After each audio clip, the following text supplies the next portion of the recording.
तो बेटा इस वीडियो में हम 56 से 100 तक देखेंगे, वीडियो लॉन्ग हो रही थी। तो देखिए 56 वाले क्वेश्चन से हम लोग स्टार्ट करते हैं।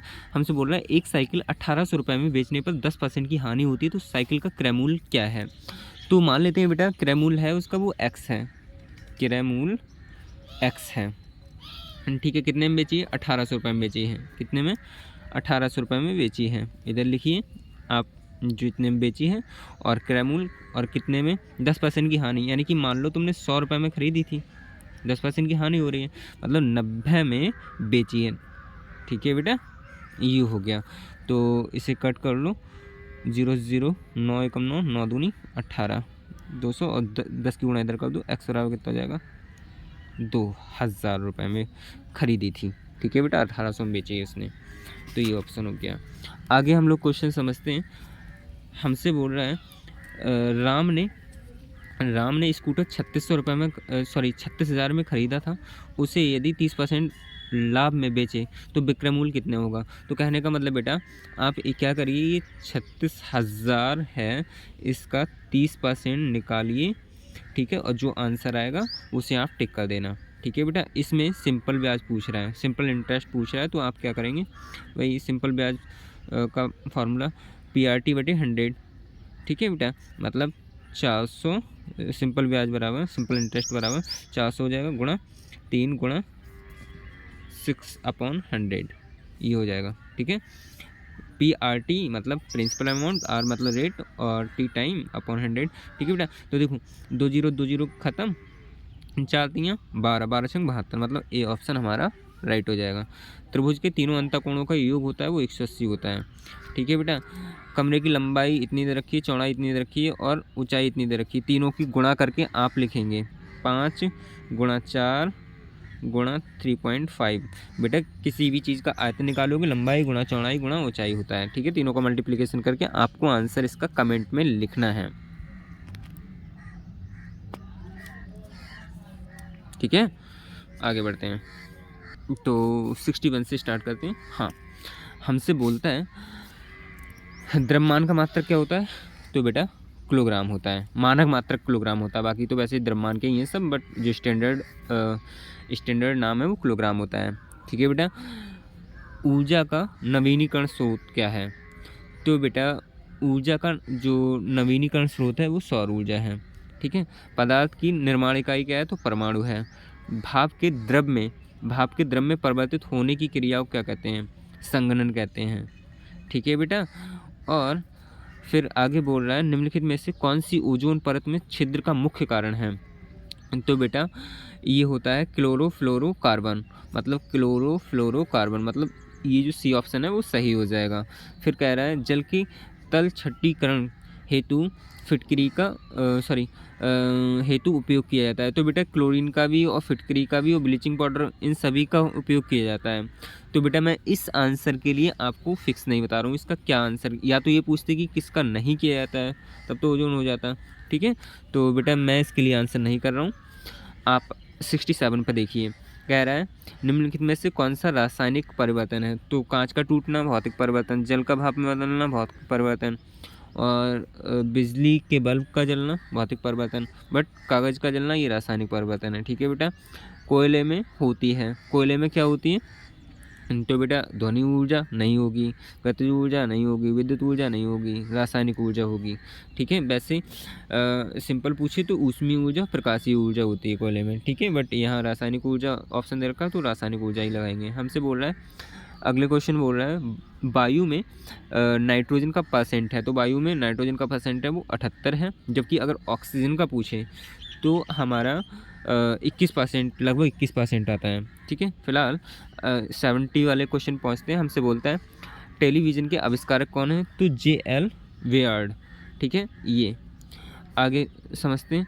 ठोस अवस्था से सीधे गैस में बदलने की प्रक्रिया कहलाती है, ठोस अवस्था से सीधे गैस में बदलने की प्रक्रिया है वो ऊर्ध्वपातन कहलाती है, सब्लिमेशन, ठीक है बेटा।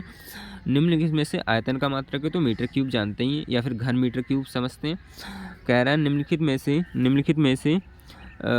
में से अदीप्त कौन है, तो चंद्रमा, ठीक है बेटा। बाकी ये सब अपने उससे चमकते ही हैं। आगे क्या कह रहे हैं, निम्नलिखित में से कौन सा सजीवों का लक्षण है? तो बेटा सजीव सांस भी लेते हैं, प्रजनन भी करते हैं, सेंसिटिविटी भी होती है उनके अंदर, तो ये सभी। अगला क्वेश्चन समझते हैं। हमसे बोल रहा है बताइए कि मतलब निम्नलिखित में से पौधों के ऐसे समूह का चुनिए जिनकी लंबाई 3 मीटर से अधिक होती है। तो देखो बेटा, पालक की बात करें, मटर पालक की बात करें तो पालक 3 मीटर छोड़ 1 मीटर तक की हम लोग छोटी छोटी काट लेते हैं फिलहाल, तो ये ऑप्शन तो नहीं होने वाला, ठीक है। मटर का भी नहीं, तो ये तो होगा नहीं, और गुलाल करौंदा ये भी नहीं। हाँ, ये ज़रूर तीनों बड़े होते हैं, आम का, नीम का, पीपल का, तो ऑप्शन हमारा सी सही हो जाएगा। आगे हमसे बोल रहा है अनुकूल दी गई अनुकूलन विशेषताओं में से कौन सी एक जलीय मतलब जलीय पौधों से संबंधित नहीं है? तो बेटा कोमल कमज़ोर तना, ये तो जल से संबंधित हैं, जलीय पौधों से, और पतली कटी फटी पत्तियाँ ये भी हैं, सुविकसित जड़ें ये भी हैं, ये नहीं है अल्प विकसित जड़ें, डी वाला ऑप्शन, ठीक है बेटा। आगे हम लोग समझते 77 में हमसे कह रहा है हमारे भोजन में विटामिन तथा खनिज लवण की अन्य मात्रा ही पर्याप्त होती हैं, फिर भी ये हमारे शरीर के लिए आवश्यक हैं, क्योंकि क्योंकि क्योंकि बेटा ये हमें निरोग रखते हैं। क्या रखते हैं? निरोग रखते हैं, मतलब रोगों से रक्षा करते हैं। आगे हमसे बोल रहा है निम्नलिखित में से कौन सा अंग संवेदी अंग नहीं होता? तो बेटा हमारे जो नाखून है वो संवेदी सेंसिटिव अंग नहीं होता, बाकी ये तीनों होते हैं, ठीक है। हमसे बोल रहा है पोषक तत्व स्रोत कौन कौन सा है, कैसा है? तो देखो बेटा जो कार्बोहाइड्रेट्स है वो अनाज से मिलता है, प्रोटीन दाल मतलब फल, ये वाला तो हमारा नहीं होगा, और वसा दाल से ये भी नहीं होगा, विटामिन हरी सब्जी और फल, हाँ ये होगा। तो बेटा हमारा पहला और फोर्थ सही, इसका मतलब ए ऑप्शन हमारा सही है, ठीक है। निम्नलिखित में से कौन सा तने का रूपांतरण है? तो बेटा तने का रूपांतरण आलू है। किस काल में किस काल में लिखित साक्ष्य प्राप्त हुए हैं किंतु उन्हें पढ़ा नहीं जा सकता? तो बेटा आद्य ऐतिहासिक काल में, ठीक है। किस काल में मानव की आखेटक अवस्था थी? तो बेटा पुरापाषाण काल में, ठीक है। आगे कालीबंगा भारत के किस राज्य में है? तो ये राजस्थान में है बेटा, ठीक है। तो हम लोग 84 देखते हैं। तो 84 में बेटा हमसे बोल रहा है वैदिक सभ्यता का काल कब से कब तक है? तो बेटा जो वैदिक सभ्यता है उसका काल 1500 ईस्वी से 500 ईस्वी पूर्व तक माना जाता है, ठीक है बेटा। बट यहाँ 600 ईस्वी तक दे रखा है, तो फिर हम ऑप्शन ए लगाएंगे, ठीक है। महावीर स्वामी का जन्म कहाँ हुआ था? तो कुंडग्राम में हुआ था, ठीक है। अशोक के समय में कौन सी बौद्ध संगति हुई थी? तो बेटा तृतीय बौद्ध संगति हुई थी। भारत का नेपोलियन किसे कहा जाता है? तो समुद्रगुप्त को। कोणार्क का सूर्य मंदिर कहाँ स्थित है बेटा? तो ओडिशा में। भारत का राष्ट्रीय पशु है बाघ, ठीक है बेटा। उत्तर प्रदेश को कितने जिलों में बांटा गया है? 75 जिलों में। क्षुद्र ग्रह किन दो ग्रहों के बीच में पाए जाते हैं? तो बेटा मंगल और बृहस्पति के बीच में, ठीक है। चंद्रमा क्या है? उपग्रह है बेटा, ठीक है। ग्रीनविच रेखा, जो ग्रीनविच रेखा है वो 0 देशांतर रेखा पर है, ठीक है बेटा। आगे समझते हैं हम लोग। हमसे बोल रहा है 21 जून को सूर्य की किरणें किस अक्षांश पर लंबवत पड़ती हैं? तो बेटा ये कर्क रेखा पर पड़ती हैं, ठीक है। 94 का ए हो जाएगा। मानचित्र का घटक नहीं है, तो बेटा मानचित्र का जो घटक है वो प्रतीक नहीं है। और सभी प्रकार के जीवन किस परिमंडल में आते हैं? तो हमारा जो ऑप्शन होगा वो डी होना चाहिए, बट बेटा मुझे अभी कंफर्म नहीं है, मतलब मेरे को इससे ध्यान नहीं आ रहा है, तो मैं अभी श्योर नहीं हूँ। फिलहाल आप लोग देख लीजिए, ठीक है। आगे 96 में हमसे क्या बोल रहा है? हमसे बोल रहा है भारत की मानक समय पूर्वी देशांतर रेखा है।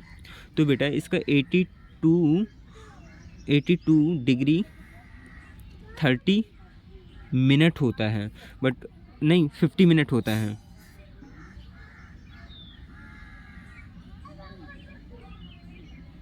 50 नहीं 5 मिनट, ठीक है बेटा, इतना होता है। तो इसमें तो कोई ऑप्शन दे नहीं रखा है, तो इसलिए मैं इसका कोई आंसर नहीं दे रहा हूँ। 82 डिग्री 5 मिनट पूर्वी देशांतर होता है, बट इसमें कोई ऑप्शन नहीं दे रखा है, तो मैं इसलिए नहीं लिख रहा हूँ, लगा रहा हूँ उस पर। अब हमसे बोल रहे हैं किसे उप हिमालय भी कहते हैं, तो शिवालिक श्रेणी को हम उप हिमालय कहते हैं। और भारत में मुख्य रूप से कौन सी जलवायु पाई जाती है, तो बेटा उष्ण कटिबंधीय मानसूनी जलवायु भारत में मुख्य रूप से पाई जाती है। किस मिट्टी को कपासी मिट्टी भी कहते हैं, तो बेटा जो काली मिट्टी है उसे कपासी मिट्टी भी कहते हैं। तो बेटा ये पूरा की पूरा पेपर हमने सॉल्व कर दिया। बाकी हम हर क्वेश्चन को डिटेल से सॉल्व कर सकते थे, बट बेटा मुझे अभी के अभी आपको यथ वाला क्वेश्चन पेपर भी सॉल्व करके तुम्हें प्रोवाइड कराना है, क्योंकि 2 दिन बाद तुम्हारा एग्ज़ाम है। बेटा मैंने आपके लिए इतनी मेहनत की है, तो आपको इतना तो बनता है कि शेयरिंग केयरिंग होना चाहिए, है ना बेटा। और अगर आपको लगा है कि मास्टर ने मेहनत की है तो सब्सक्राइब लाइक ज़रूर करना। Thank you.